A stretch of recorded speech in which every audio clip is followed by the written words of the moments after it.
ప్రార్థన చేసుకొని దేవుని యొక్క వాక్యాన్ని రాత్రికాల సమయంలో మనం ధ్యానించుకుందాం. వచ్చినటువంటి ప్రతి ఒక్కరూ దయచేసి తల ఉంచి కళ్ళు మూసుకున్నట్లయితే ప్రార్థన చేసుకుందాం. ఈ యొక్క సంపూర్ణ రాత్రి ప్రార్థన కూడికలో ప్రార్థన.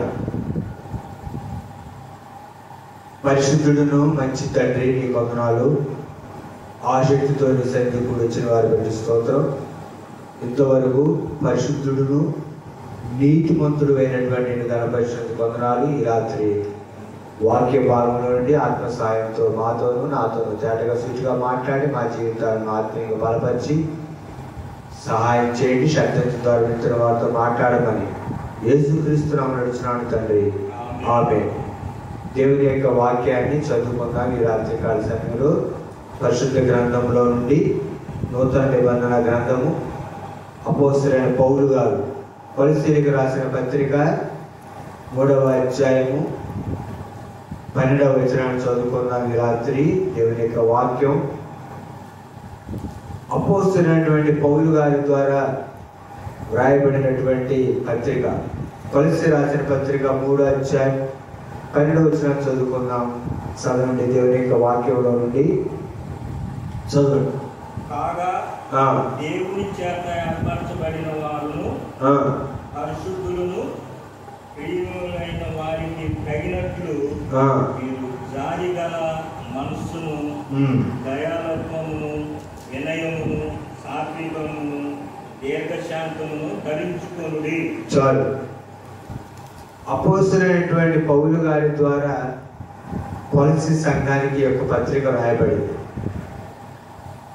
అయితే పౌలు గారు ఈ ప్రాంతాన్ని దర్శించలేదు, కానీ ఎఫ్ఎస్సిలో సంఘము ప్రారంభించబడినప్పుడు ఎఫ్ఎస్సి పట్టణం ఉన్నటువంటి వారు కొలస్సీ పట్టణానికి వెళ్ళారు. అక్కడ ఫిలోమాను గారి ఇంటిలో కొలస్సీలో ఉన్నటువంటి వారు సంఘంగా కూడుకున్నారు.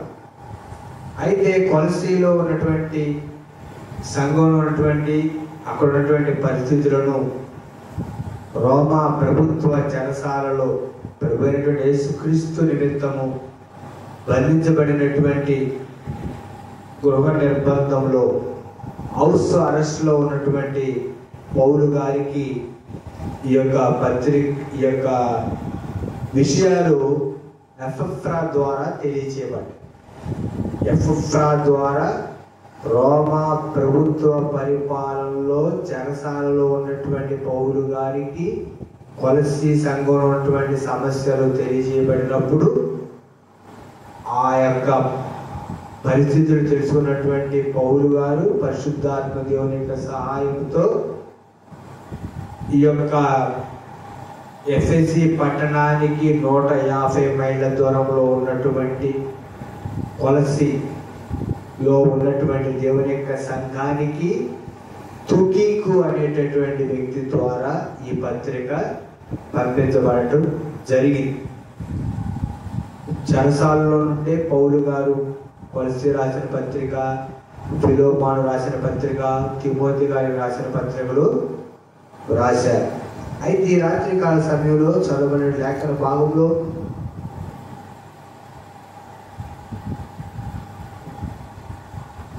భాగంలో మనం నేర్చుకోవాల్సింది ఏంటంటే, ప్రభు అయినటువంటి యేసుక్రీస్తును సొంత రక్షకుడిగా అంగీకరించినటువంటి వారు ధరించుకోవలసినటువంటిది ఏమిటి? మనమందరం కూడా మన బాహ్య శరీరాన్ని కప్పుకోవడానికి వస్త్రాలు ధరించు. అదేవిధంగా మన యొక్క ఆత్మీయ జీవితంలో మనము ఆత్మీయంగా మన ఆత్మకు కొన్నిటిని మనం ధరించుకోవాలి.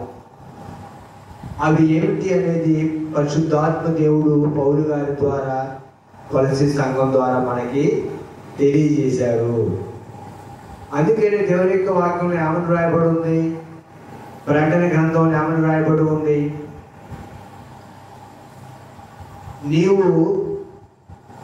నీవు దిగంబరిగా కనపడుతున్నావని దేవుడు యొక్క వాక్యంలో రాయబడి ఉంది. దేవుడు ఏమంటున్నాడు? సంఘాన్ని ఏమంటున్నాడు? నీవు ఎలా ఉన్నావంటే దిగంబరిగా ఉన్నావు. అంటే మన దృష్టిలో మనం ఎలా ఉన్నామంటే బాగానే ఉన్నాం, మంచిగానే బట్టలు వేసుకున్నాం, బాగానే ఉన్నాం. కానీ ఆత్మీయంగా దేవుడి దృష్టిలో దేవుడు మనం చూసినప్పుడు మనం ఎలా ఉన్నామంటే దేవుడి దృష్టిలో ఆత్మీయంగా దిగంబరిలాగా. దిగంబరి అంటే ఏమీ లేనివాడు దిగంబరి. అలా ఉన్నాం మనం దేవుడి దృష్టిలో. ఈనాడు చూడండి, పైకి చూడటానికి అందరూ చాలా మంది ప్రభువుని అంగీకరించిన వాళ్ళు బాగానే ఉంటారు. కానీ భక్తి విషయంలోకి వచ్చేసరికి ఆడుకున్నంత భక్తి జీవితం ఉండదు. పైకి మంచిగానే ఉంటాం, పైకి మంచిగా బట్టలు వేసుకొని బాగానే కనపడతాం చూడటానికి. మరి దేవుడి దృష్టిలో ఎలా ఉన్నాం? అందుకని ప్రకటన గ్రంథంలో సంఘాన్ని గురించి పరిశుద్ధాత్మ దేవుడు ఏమని రాయించారు దేవుని యొక్క వాక్యంలో మనం చూస్తే, దేవుని యొక్క వాక్యములో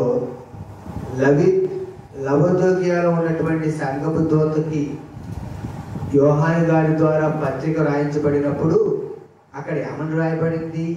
నీవు 17వ వచనం, నీవు దౌర్భాగ్యుడు, దిక్కు మారిన వాడును, దరిద్రుడును, గుడ్డివాడును, దిగంబరుడై ఉన్నవని ఎరుగక దిగంబరులాగా ఉన్నాము అని ఎరగట్లేదంట.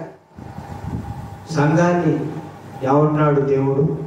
నువ్వు దిగంబరిగా ఉన్నావని ఎరగక నేను మంచివాడిని, నేను ధనవృద్ధి కలిగిన వాడిని, నేను బాగానే ఉన్నాను అనుకుంటా ఉన్నావు అని దేవుడు సంఘాన్ని గురించి చెప్తా ఉన్నాడు. ఈ రాత్రి మనం ధరించుకోవలసిన ఏమిటి? యేసుక్రీస్తుని అంగీకరించినటువంటి వాడు ధరించుకోవలసిన ఏమిటి? దేవుని చేత ఏర్పరచబడిన వారును, పరిశుద్ధులను, ప్రియులైన వారికి తగినట్టుగా. దేవుని చేత ఏర్పరచబడిన వారు ఎవరు? దేవుని చేత ఏర్పరచబడిన వారు. మీకు వచ్చి చెప్తానండి, దేవుడు ఏర్పరచుకున్న వాళ్ళు ఉంటారు సమాజంలో, మనుషులు ఏర్పరచుకున్న వాళ్ళు ఉంటారు సమాజంలో, మందిరానికి సంబంధించినటువంటి వారు ఏర్పరచుకున్న వారు ఉంటారు సమాజంలో. ఏ సమాజం? క్రైస్తవ సమాజంలో. దేవుని చేత ఏర్పరచబడిన వారును ఎవరి చేత ఏర్పరచబడాలి? దేవుని చేత ఏర్పరచబడాలి. 2 పరిశుద్ధులు, 3 ప్రియులైన వారు. దేవుడి చేత ఏర్పరచబడి పరిశుద్ధంగా ఉండి ప్రియులైన వారు అంటే దేవుడికి ఇష్టమైనటువంటి వారు ఏమి ధరించుకుంటారు? దేవుడు ఏర్పరచుకొని పరిశుద్ధంగా ఉండి ప్రియులుగా ఉండాలి. వాళ్ళు ఎలా ఉంటారనేది వాక్యంలో రాయబడి ఉందంటే, వారు ఏమి కలిగి ఉండాలి, ఏమి ధరించుకోవాలి అంటే జాలి గల మనసు ధరించుకోవాలంట. ఏం ధరించుకోవాలి? జాలి గల మనసు. మరి ఈ దినాల్లో మనం చూస్తే జాలి ఉంటుందండి మనుషులకి? జాలి లేదు. జాలి కలిగిన మనసు లేదు ఈ దినాల్లో చాలా మంది. పేరుకి మనం ప్రభువుని అంగీకరించినటువంటి వారిమే కానీ మనకేమి లేదంటే ఎదుటి వారి మీద జాలి లేదు. యేసుక్రీస్తు ప్రభు వారు ఉపమానం చెప్పారు, మనందరికీ తెలుసు. అదేంటారా? మంచి సమరయుడు ఉపమానం చెప్పారు. ఆ దారిలోనే లేవీయుడు వెళ్ళాడు, యాజకుడు వెళ్ళాడు, ఆ దారిలో అందరూ వెళ్తున్నాడు, కానీ ఆ వ్యక్తిని పట్టించుకోవాలి. అంటే జాలి కలిగిన మనసు ఈ దినాల్లో చాలా మందికి లేదు. అందుకనే ఒక భక్తుడు ఒక పాట పాడాడు, ఎవరో తెలుసా? జాలి లేనిది ఈ మాయలోకం అంట. ఏంటిది? జాలి లేనిది ఈ మాయలోకం. నా యొక్క మనసు ఏమైందంటే బాధపడింది అన్నాడు.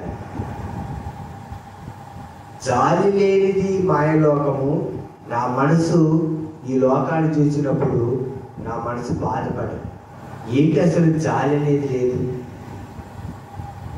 యేసుక్రీస్తు ప్రభు వారు కూడా శాస్త్రులు పరిచర్యతో ఏమని చెప్పారో తెలుసా? మీకు కనికరం లేదు. వాళ్ళు ఎవరు కొట్టారంటే శాస్త్రులు పరిచయులు, మేము పుదీనాలోను జీలకర్రలోను సోపులోను దేవుడికి 10వ భాగం ఇస్తున్నాము అని అనుకుంటారు. కానీ వాళ్ళకి ఏమైందంటే కనికరము లేదు, న్యాయం లేదు, వాళ్ళకి కనికరం లేదు, జాలి లేదు. నిజంగా ఈ రాత్రి నీకు నాకు జాలిగల మనసు ఉందండి. జాలిగల మనసు ఉండదు. యేసుక్రీస్తు ప్రభువుకి జాలిగల మనసు. కానాను స్త్రీ, తూరు సీదోను నుండి వచ్చినటువంటి కానాను స్త్రీ అన్యురాలు వాళ్ళ కుమార్తెను స్వస్థపరచమని అడిగినప్పుడు యేసుక్రీస్తు ప్రభువారు అన్నారు, అమ్మా నేను వచ్చింది ఇజ్రాయేల్ ప్రజల యొక్కకే కానీ మరి మీలాంటి వాళ్ళ కోసం రాలేదంటే,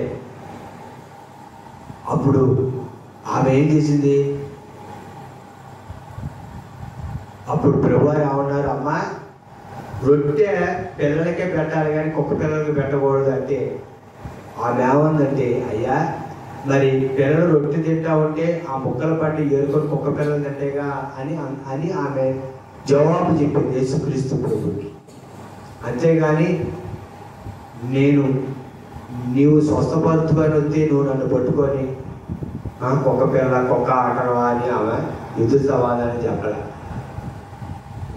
తెలియగా ప్రభుకి ఆమె సమాధానం చెప్పింది, నన్ను పట్టుకొని కుక్క ఆటవా అని అనలా.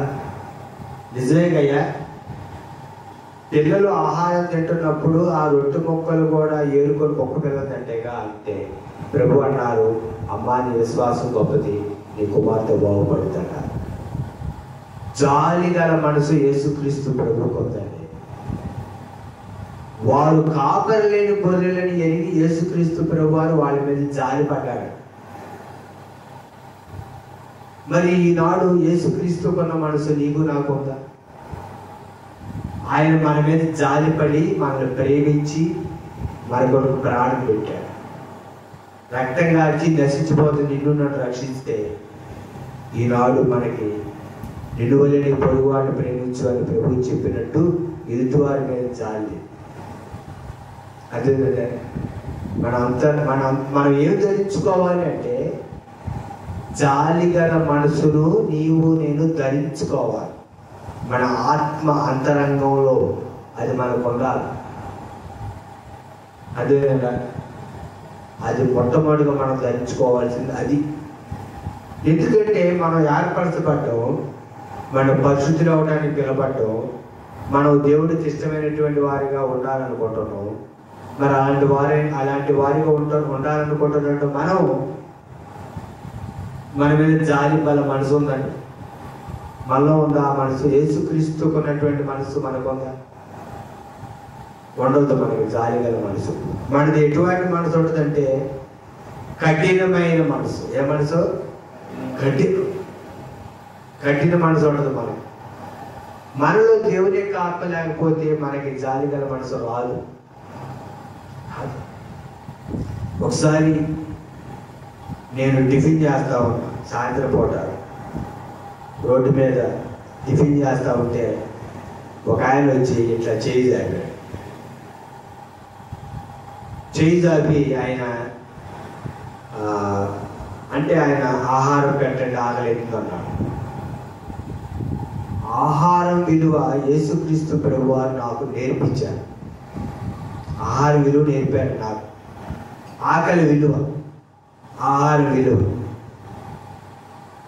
4 గారి పెట్టుకున్నాను, 2 గారి తిన్నాను. ఇంట్లో గారు వచ్చి ఎవరో తెలియదు ఒక ఆయన ఇలా అనేసరికి తినేటటువంటి నేనేం చేశానంటే వెంటనే ఆ 2 గారి ఆయనకి ఇచ్చేసి చేయగలుగుకొని నేను బండి వేసుకొని వెళ్ళిపోయాను. ఎందుకంటే మరి ఆయన అడిగాడు సరే దాన్ని. అందుకని చాలా మంది ఏమంటారంటే పిల్లికి కూడా పెంచు పెట్టాలి, ఎంగిలి చేతితో ఇట్లా అని కూడా అంటారు. అలాంటి వాళ్ళు ఉంటారు. కనుక మొట్టమొదటి నీకు నాకు ఏముండాలి తెలుసా? జాలిగల మనసు ఉండాలి. రెండు, నీకు నాకేమన్నా తెలుసా, దయాళత్వమును అక్కడ రాయబడి ఉంది. ఏముండాలి? దయ ఉండాలి. దయ, కనికరం, జాలి. మనం ఆరాధించేటటువంటి దేవుడు ఎవరో తెలుసా? యెహోవా. ఎవరు? దయాళుడు. ఎవరండి? కీర్తన గ్రంథం ఏమని రాయబడి ఉండదు? యెహోవా దయాళుడు. ఎవరు? దయాళుడు, దయ చూపించేటటువంటి వాడు ఆయన. దేవుని యొక్క వాక్యం రాయబడి ఉంది. పేతురు గారు రాసిన పత్రిక చూడండి. పేతురు గారు రాసిన పత్రిక ఒక మాట రాయబడి, 2వ అధ్యాయం 1వ వచనం. 2వ అధ్యాయం 1వ వచనం చదవండి. ప్రభువు దయాళుడని మీరు రుచి చూచి ఉన్న ఎడల. చాలండి. ప్రభు ఎవరో? దయాళుడు. యేసుక్రీస్తు ప్రభు ఎవరో తెలుసా? దయాళుడు, దయ చూపించేటటువంటి వాడు. దేవుడు దయ చూపబట్టి నీవు నేను రక్షించబడ్డావు. లేకపోతే నీవు నేను ఎక్కడికి వెళ్తాం? అమ్మా? నీవు నేను ఎక్కడికి వెళ్తాం? నరకానిగా, అగ్ని జ్వాలను యాతన పడు. దేవుడు దయగలిగిన వాడు కాబట్టి నిన్ను నన్ను ఏం చేశాడు? నరకం నుండి తప్పించాడు. ప్రభు దయాళుడని రుచి చూచి అన్నాడు. అలా నీవు రుచి చూసావా ప్రభు దయాళుడని? ఆయనలో ఉన్న దయ నీలో ఉందా? ప్రభు దయాళుడు కాబట్టి ఆయన మంచివారి మీదను చెడ్డవారి మీదను తన సూర్యుని ఉదయింపజేస్తా ఉన్నాడు. మంచివారి మీదను చెడ్డవారి మీదను ఆయన ఏం చేస్తామంటే వర్షాన్ని కురిపిస్తాడు. ఈడు కఠినుడు అని చెప్పి ఈడు పొలం మీద చొక్క నీళ్ళు పడకుండా చేయట్లేదు. వాడు మంచోడు అని చెప్పి వాడి పొలం మీద ఆయన మరి ఫుల్గా వాడు కురిపించట్లేదు. వీడి కఠినుడైనా ఈడు పొలం దొరుకుతుంది, వాడు మంచోడైనా వాడి పొలం దొరుకుతుంది. వీడికి పంట పడుతుంది, ఆడికి పంట పడుతుంది. ప్రభు చూపించే దయ అది ఏంటంటారా? దేవుడు దయ చూపిస్తున్న ఆ దయ పొందుకోలేనటువంటి దౌర్భాగ్యతులు చాలా మంది ఉన్నారు. ప్రభు, మనం ఆరాధించేటటువంటి యేసుక్రీస్తు ప్రభు దయాళుడు. ఆ దినాల్లో ప్రభు అంటే ఎవరో తెలుసా? ప్రభు అంటే రాజులు. రాజులు ఎలా ఉంటారు? దయ ఉంటుందా అమ్మా? రాజులు దయ ఉంటుందా? రాజులకి దయ, కనికరం, ప్రేమ ఉండదు. రాజు తలుచుకుంటే దెబ్బలకు పొదువ అన్నట్టు. ప్రపంచాన్ని పరిపాలించినటువంటి రాజులు, ప్రపంచాన్ని పరిపాలించినటువంటి చక్రవర్తులు, ప్రపంచాన్ని పరిపాలించినటువంటి ప్రధానులు, ప్రపంచాన్ని గడగడలాడించినటువంటి అధ్యక్షులు ఎంతో మంది ఉన్నారు. అదేంటంటారు? ఎంతో కఠినత్వం కలిగిన వాళ్ళు ఉన్నారు. కానీ మనం ఆరాధించే యేసుక్రీస్తు ప్రభు ఎవరో తెలుసా? దయగలిగినటువంటి వాడు. కనుక నీవు నేను ఏమి ధరించుకోవాలని ఈ రాత్రి కొలస్సీ రాసిన పత్రికలో నుండి దేవుడు ఈ యొక్క 12వ వచనం నుండి చెప్తున్నాడంటే దయగలిగి ఉండాలి అని. 3వ విషయం అక్కడ రాయబడి ఉంది వాక్య భాగంలో. మనం చూస్తే 12వ వచనంలో 3వ అధ్యాయంలో వినయమును. ఏంటి వినయం? వినయం అంటే మాట వినటం. ఘనతకు ముందు వినయం ఉండును, అహంకారానికి ముందు నాశనానికి ముందు గర్వం నడుచును. వినయం. మన ప్రభువైనటువంటి యేసుక్రీస్తు వారికి ఎంత వినయం ఉందంటే, తండ్రి అయినటువంటి దేవుడు ఈ మానవుడి యొక్క పాపాల వరకు నువ్వు భూమి మీదకి వెళ్ళి రక్తం కాల్చి ప్రాణం పెట్టి ప్రజలు రక్షించాలి అని తన ఒకగానొక కుమారుడికి చెప్తే, అద్వితీయ కుమారుడికి ఆయన పరలోకంలో ఉన్నటువంటి ఆ మహిమను, ఆ యొక్క తేజస్సును దేవుడితో ఉండుట విడిచిపెట్టకూడదని భాగ్యమని ఎంచి తను తాను నిత్తుని చేసుకొని శిలువ మరణం పొందినంతగా ఆయన తన ప్రాణాన్ని పెట్టి ఈ భూమి మీద రక్తం కార్చాడు, నిన్ను రక్షించాడు. అంత వినయం. యేసుక్రీస్తు ప్రభువారు 12 సంవత్సరాల వయసు ఉన్నప్పుడు ఆయన తన తల్లిదండ్రులకు లోబడి ఉన్నాడు. ఎలా ఉన్నాడు? లూకా సువార్త 4వ అధ్యాయంలో అక్కడ రాయబడి ఉంది. లోబడి. ఈ రోజులు లోబడతారు. వినయం అంటే ఉండదు. కొంతమంది చూడండి, దైవజనులు అంటే అసలు వందనాలు కూడా చెప్పరు. ఆయనకి ఏంటంటే వందనాలు చెప్పేది. ఆయన ఉన్న పై నుండి దిగొచ్చాడ, ఆయన వందనాలు చెప్పడం ఏంటంట. దైవజనులు అంటే గౌరవం లేదు. అలా ఉంది పరిస్థితి నేటి జనాల్లో. నీవు ఏ స్థితిలో అయినా సరే దేవుడికి లోబడాలి. యేసుక్రీస్తు ప్రభువారు తండ్రికి లోబడ్డాడు. తండ్రి, నీ చిత్తమే సిద్ధించును గాక, నా చిత్తము కాదు, నీ చిత్తమే సిద్ధించును గాక. ఈ గిన్నె నా ఎదురు నుండి తీసివేయి, అయినను నా చిత్తం కాదు, నీ చిత్తం, నీ ఇష్టం. ఈరోజు ఎవరండి నీ ఇష్టం అనేది? దేవుణ్ణి. ప్రభువా నీ ఇష్టం అని అంటారా?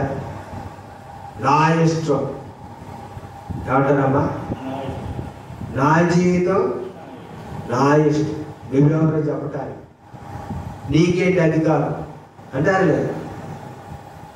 మన జీవితం మన ఇష్టం కాదు, ఆయన ఇష్టం. ఆయన ఇచ్చిన జీవితం ఇది. ఈ యొక్క శరీరం మీద యేసుక్రీస్తు ప్రభు వారికి ప్రాణాత్మ శరీరాల మీద అధికారం ఉంది. నీ జీవితం నీ ఇష్టమైతే నరకం, నీ జీవితం దేవుని ఇష్టమైతే నిత్య జీవం. కనుక వినయం కలిగి ఉండాలి. వినయం అంటే లోబడాలి. వాక్యం ఏం చెప్తుంది? వాక్యానికి లోబడాలి. దేవుని మాట వింటాను అంటే అర్థం ఏంటి? వాక్యానికి లోబడతామని అర్థం. వాక్యానికి లోబడితే నీకేమొచ్చింది? వినయం వచ్చింది. వినయం. నువ్వు లోబడితే నీకు వినయం, నువ్వు లోబడపోతే నీకు గర్వం. అని కనుక నిజంగా ప్రభువైన యేసుక్రీస్తు వారికి ఉన్నటువంటి వినయం నీకు నాకు ఉందా? లేదు. అలాంటి వినయం నీకు నాకు కావాలి. మొట్టమొదటి విషయం మనం ధరించుకోవాల్సింది, యేసుక్రీస్తుని అంగీకరించినట్టు నీవు నేను ధరించుకోవాల్సింది జాలిగల మనసు. రెండవది నీవు నేను ధరించుకోవాల్సింది దయాళత్వం. నీవు నేను ధరించుకోవాల్సింది మూడవదిగా ఏమిటయ్యా అంటే వాక్యంలో రాయబడినటువంటి విషయం ఏంటంటే వినయం. నాలుగవదిగా సాత్వికమును. ఏంటి? సాత్వికం. సాత్వికం అంటే అర్థం ఏంటి? తగ్గించుకోవాలి.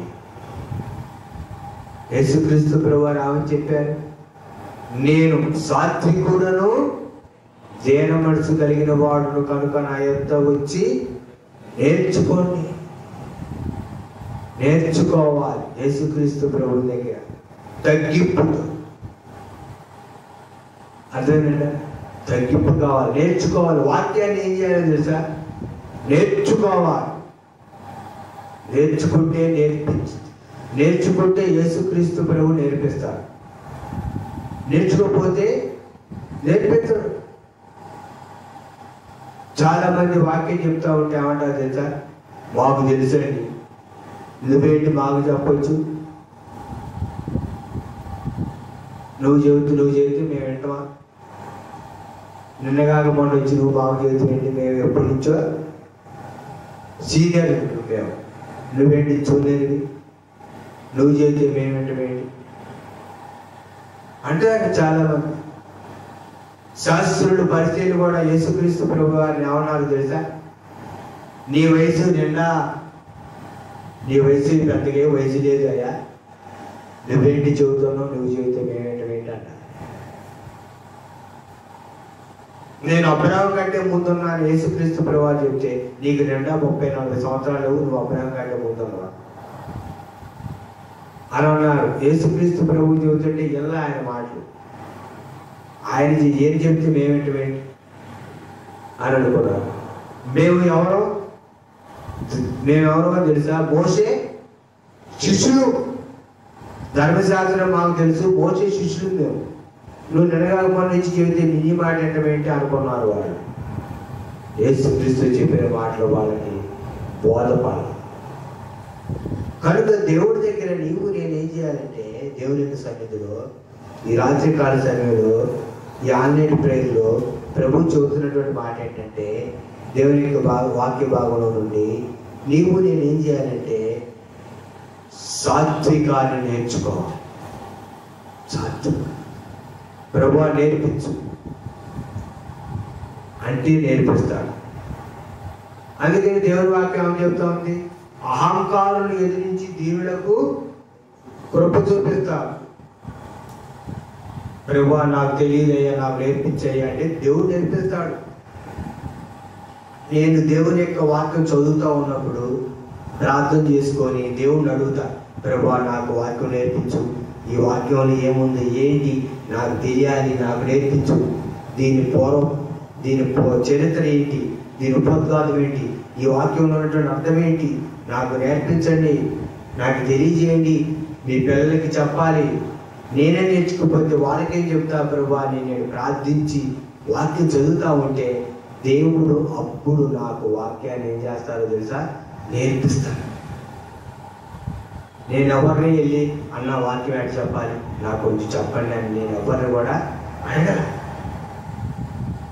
2003 సంవత్సరం నుండి దేవుని యొక్క వాక్యాన్ని ప్రకటిస్తూ ఉన్నాను.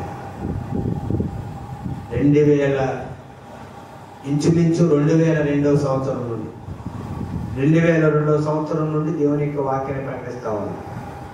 ఆనాటి నుండి ఈనాటి వరకు దేవుడిని అడుగుతా, ప్రభు నాకు నేర్పించు, నాకు చెప్పు అని. దేవుడు ధారాళంగా నాకు నేర్పించింది నేను నేర్పిస్తాను. తరువాత మనకి ఏముండాలంటే సాత్వికం 5వదిగా రాయబడింది, దీర్ఘశాంతములు ధరించుకోరు. ఏంటి? దీర్ఘశాంతం. శాంతం కాదు, దీర్ఘశాంతం. ఒక ఆమెకి పేరేంటి తెలుసా? శాంతమ్మ. ఆ పేరు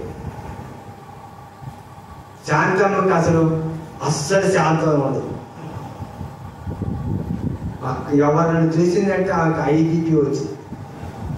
కాబట్టి శాంతమ్మకి ఏం లేదు తెలుసా? శాంతం లేదు. ఇంకొక ఆమె పేరు సువార్తమ్మ. అసలు ఆమె నోరు తెరిస్తే అంతా కంపే సువార్త చెప్పడం. ఒక్కొక్కడికి ఒక్కొక్క పేర్లు ఉంటాయి. కొంతమందికి మంచి గుణాలు కలిగిన ఆమె పేరు, కానీ ఆమెలో మంచి గుణాలు. దీర్ఘశాంతం. నేను ధరించుకోవాల్సింది ఏంటంటే తెలుసా? దీర్ఘశాంతం. యేసుక్రీస్తు ప్రభువారు సెలవులు వేలాడుతుంటే ఒక పక్క మొళ్ళగేయటం, ఒక పక్క రక్తం దాడుతూ ఉంది, ఒక పక్క ఈపు చాలా వరకు జొన్నపడింది. అక్కడ ఉన్నటువంటి వాళ్ళు, ఆ యొక్క మార్గం గుండా వెళ్తున్నటువంటి వాళ్ళు తలలోపుతూ, నీవు దేవుని కుమారుడైతే నిన్ను రక్షించుకో అని అంటాం. శిలువలో తను కూడా నీవు దేవుని కుమారుడైతే నిన్ను రక్షించుకొని మమ్మల్ని రక్షించవచ్చు అంటాం.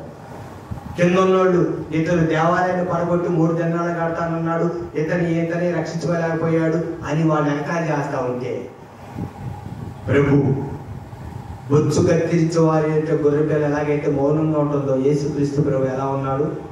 మౌనంగా ఉన్నాడు. ఇస్కరేతు యోధ, శాస్త్రులు, పరిసయ్యులు, రాణువారు, సైనికులు సంఖ్యలు తీసుకొని వచ్చారు యేసుని పట్టుకోవడానికి. యేసు ప్రభు ఏమన్నారు? రోజు సమాజ మందిరాల్లో రోడ్డు మీద వాక్యం చెబుతున్నప్పుడు మీరు నన్ను పట్టుకున్నారా? పట్టుకోరు. మరి అదేంటి? దొంగ మీదకి వచ్చినట్టు వచ్చాడు, బందిపోటు దొంగను పట్టుకోవడానికి వచ్చినట్టు ఆ సైనికులు సంఖ్యలు ఏంటి అవన్నీ తీసుకొని వచ్చారంటే, అప్పుడు సైనికులు అడిగారు, ఎవరి కోసం ఎదుగుతున్నారంటే యేసు ప్రభువారు అన్నారు, నేనే. ఎవరి కోసం మీరు ఎదుగుతున్నారంటే, మాకు నజరేటటువంటి యేసు కావాలి అంటే. అప్పుడు ప్రభువారు ఏమన్నారు? నేనే. వాళ్ళు భయపడ్డారు. ఇప్పుడు ఎవరన్నా వచ్చి పలానా వ్యక్తి ఉన్నాడండి, మేము ఆయన తీసుకెళ్ళాలి, కొంచెం మాట్లాడాలంటే ఏమంటారండి? మన వాళ్ళు ఏమంటారు? లేడండి, ఆయన ఇంట్లో లేడు ఆడ బయట పని మీద. కానీ ప్రభువారు ఏమన్నారు తెలుసా? నేనే. యోనా వచ్చి ముందు పెట్టుకొని చెలికాడ అంటే నేనే, నన్ను పట్టుకోండి, నన్ను బంధించాను. వాళ్ళని నా శిష్యుల్ని ఏం చేయండి? విడిచిపెట్ట. వెంటనే పేతురు కత్తి తీసుకొని ప్రధాన యాజకుడి యొక్క, అక్కడ ఉన్నటువంటి సైనికుడి యొక్క, మలుపు సైనికుడి యొక్క చెవి నరికేశారు. మా ప్రభువుని మీరు బంధిస్తారా అని చెవు నరికేశారు. అప్పుడు పేతురుతో ప్రభు అన్నారు, పేతురు నీ కత్తిని వాళ్ళలో పెట్టు, కత్తి పెట్టుకున్న వాడి కత్తితోనే నాశనం అవుతుంది. నేను తండ్రిని వేడుకుంటే, పరలోకంలో ఉన్నటువంటి తండ్రిని యేసుక్రీస్తు ప్రభు వారు వేడుకుంటే ఒక దేవదూతకి ఎంత బలం ఉంటుందో తెలుసండి? 1,80,000 మంది సైన్యాన్ని ఒక్క దేవదూత ఒక్క రాత్రిలో చంపేసి అశూరు సైన్యాన్ని హిజ్కియా ప్రార్థన చేస్తే అశూరు సైన్యాన్ని ఒక దేవదూత ఒక్క రాత్రిలో 1,80,000 మంది సైన్యాన్ని చంపింది.